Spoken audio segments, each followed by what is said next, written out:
Too strong or what? Leads Or too very weak? official, very proper, very reasonable. Despite repeated commands to stop resisting, Samson physically resisted by tensing It's his body, perfect. arching his back, Thank you. arms in front of me. Watch the footage. Yan. So, naputol yung ano ko, guys. Yung, yung sa cellphone kasi. Yung sa memory niya. Game na natin dito. Yung sa memory ng phone ko, memory storage is ano na, hindi na, kulang na kaya ano, yeah, ano ko ng, what you call this? Kaya kinuha ko na tong laptop. Kasi minsan sa laptop ako nag-record ng video. Yan. Doon ulit siya sa garden.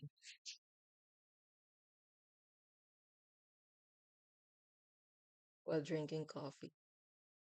He likes to do that. Like relaxing and chilling out to the garden.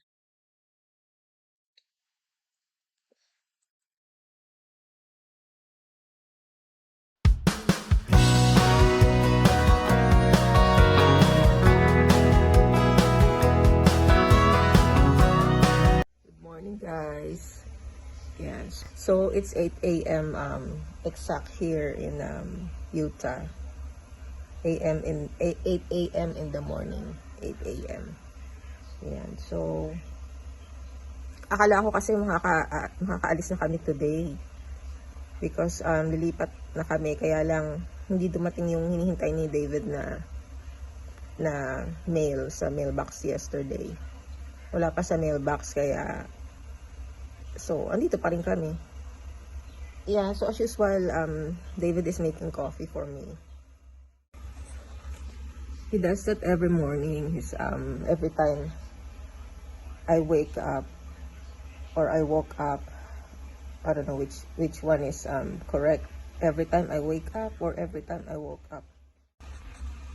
Yan, so I asked David, sabi niya, every time I wake up. Too strong or what? Leads Or too very weak? official, very proper, very reasonable. Despite repeated commands to stop resisting, Samson physically resisted by tensing It's his body, perfect. arching his back, Thank you. arms in front of me. Yan, so naputol yung ano ko, guys, yung, yung sa cellphone kasi. Yung sa memory niya, game na natin dito. Yung sa memory ng phone ko, memory storage is ano na, hindi na, kulang na, kaya ano, yeah, ano ko ng, what you call this? Kaya kinuha ko na tong laptop kasi minsan sa laptop ako nag-record ng video. Yan. So yun, tinanong ko si David. O sabi niya ang correct daw is every time I wake up. Yun daw ang correct English language. Yan. So yun, every time I wake up, I make a video, 'di ba? Yan. Alam niya na yung kape ko, na gusto ko sa kape ano, mainit talaga. Yung kapag hihigupin ko halos hindi mahigop. Yan. Yun. Yan. So David is outside again. Gardening. Kung nakita niyo yung isang video ko na pinakita ko yung garden niya, namita siya ng sili. Tapos yun, kinain namin yung sili. Yun siya sa garden. Ang sipag niyan, kada umaga yun, palagi siya nasa garden. Every morning. Because he loves gardening.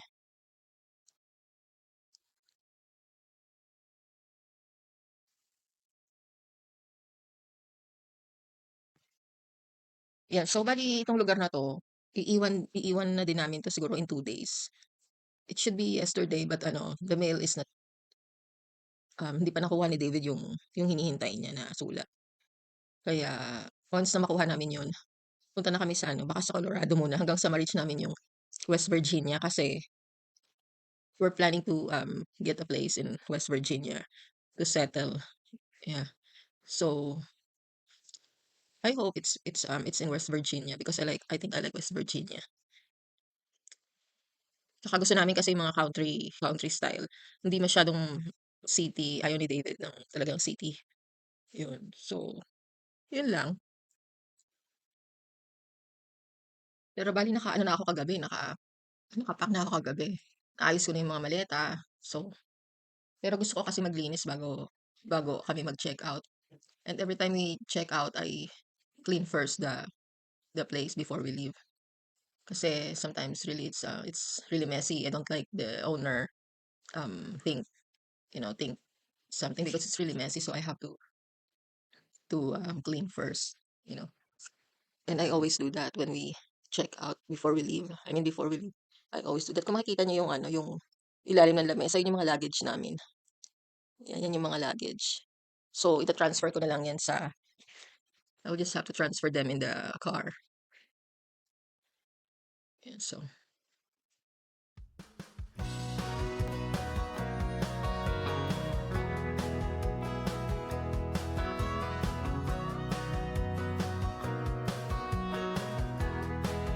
tayo na tayo guys. Let's get up. David up. Went outside. Doon ulit siya sa garden.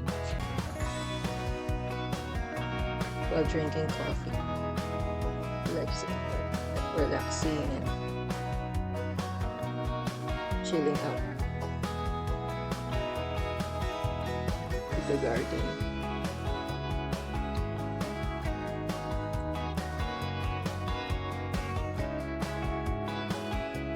Pasensya na kayo sa English ko guys ha. Talagang nagpa-practice pa talaga ako. Minsan kapag medyo may edad na no, parang ang hina na ng ano. Maybe ako lang.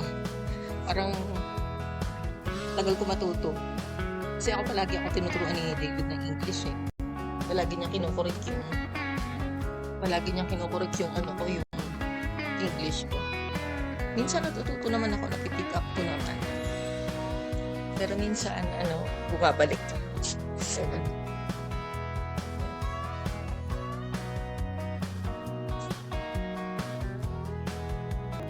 kasi kailangan naman impake yung gamit. Hanggang age. Nakabukas pala yung ito yung punta doon sa may-ari sa garden.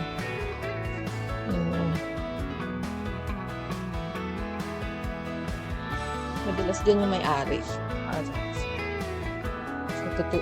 Nag-garden.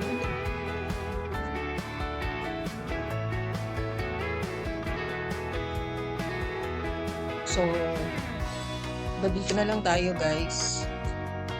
Salamat sa panonood nyo and huwag kayong magsasawang manood sa mga videos ko. Kapag nagigising doon doon nagpa-vlog. So please don't forget to subscribe and like our channel. It's a big help for us.